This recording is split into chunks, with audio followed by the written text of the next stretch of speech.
We've finally reached the end of 2023, and there are so many hot things happening related to the elevators this year. So, let's start the very first hot topic segment on NP1C. Total of 17 Hyundai elevators are going to be replaced by Mitsubishi and Fujitec. We already know that the elevators weren't old enough to be replaced, but due to some reason, they should be replaced. The replacement process starts in March and it's still going perhaps until next year, which is only leaving the third part as of December. If we see from two waves upgrading progress, each wave needs 4 months to be finished. The replacement results are quite nice, especially all new elevators are equipped by voiceovers and handicap panels. Sadly, the cabs are quite basic, except for the scenic ones which using non-standard lighting. Another major elevator change comes to the famous Pondok Indah Mall. Compared to the previous elevator change, these changes are working slowly. As of November, the progress is still ongoing. At least for the State Gallery elevator, it's already finished. One of our fellow elevator enthusiasts found these thematic crates in the parking lot of PIM2.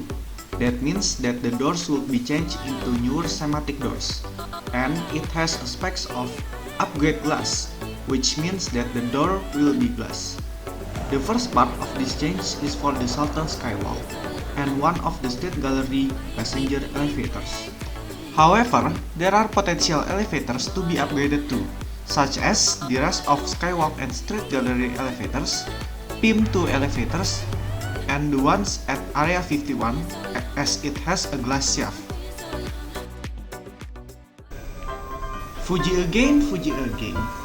This elevator brand is not only famous among elevator enthusiasts, but also the transport community and commuters that are always yelping about this local brand. Fuji is known as the elevator and escalator brand on most of the KAI commuter and LRT Jabodebek stations. Lately, their products like escalator and elevators are often broken, so it can interfere the commuting flow, especially on the transit stations like Jatinegara and Manggarai. Some notable problems on Fuji can be found on Matraman stations, which the elevator haven't been working for about 6 months, and also Bekasi station's escalators that turned off for a long time. It's good to see some newer railway system in Jakarta and surroundings. They are LRT Jabodebek and WUS aka the Jakarta-Bandung High Speed Rail. With those two new transport, we can reach more areas to film more elevators such as Cibubur, Bekasi, and even Bandung.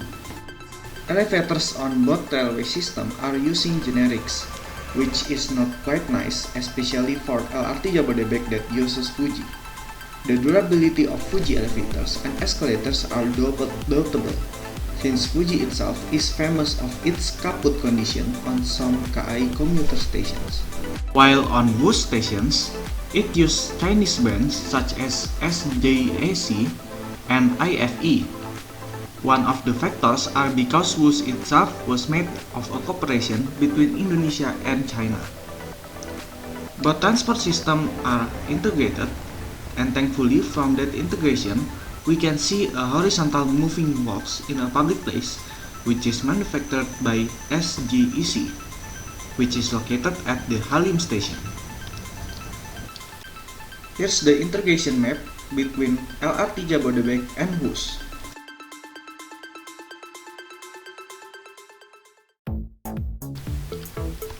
Since 2021, Indonesia has a new record of the tallest building, which is held by Autogap Tower at Tamrin 9. The record also gives another record for tallest elevators in Indonesia, which is temporarily held by the service elevator of Autogap Tower. Thankfully, me and other 5 elevator enthusiasts in Indonesia successfully got a chance to ride and film that particular elevator. The Towers project once opened for public during its inauguration day on 9 September. There might be a taller elevator, which serving straight from the ground to its zenith on 101st floor, which is also doubled up as the fastest elevator in Indonesia. However, there are also the penthouse office elevators, which are currently being the tallest passenger elevator on the complex, but not in Indonesia as a whole. It serves up to the 79 floors, which is equivalent to 54 structurally. The elevator gives access to two exhibition events that hold after that day, which is located on the unfinished part of the 77th floor office space. Some Indonesia elevator enthusiasts are finally got the chance to film high-rise elevators too. Even though we have passed the year of uncertainty, but some elevator conditions are in uncertain situation. We didn't expect some elevator change that happened in this year, from the major ones, like in the first two topics, until some elevator change that we didn't expect.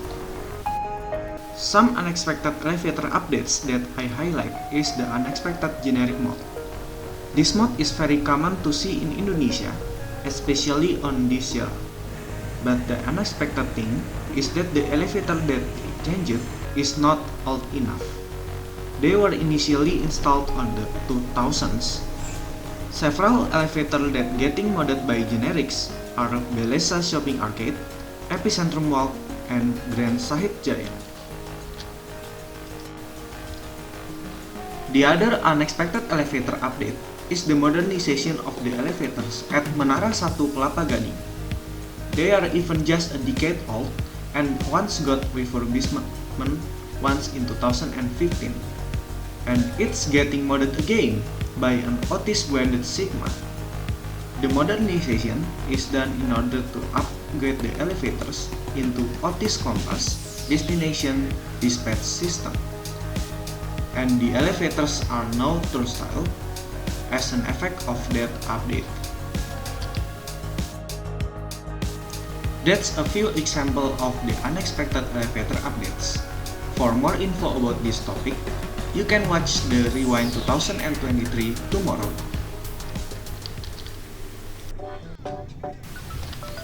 That's it for some hot topics which are often discussed by among elevator enthusiasts.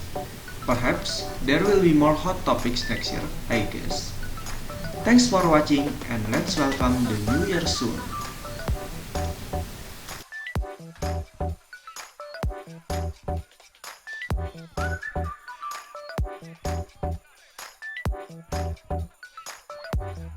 Thank you.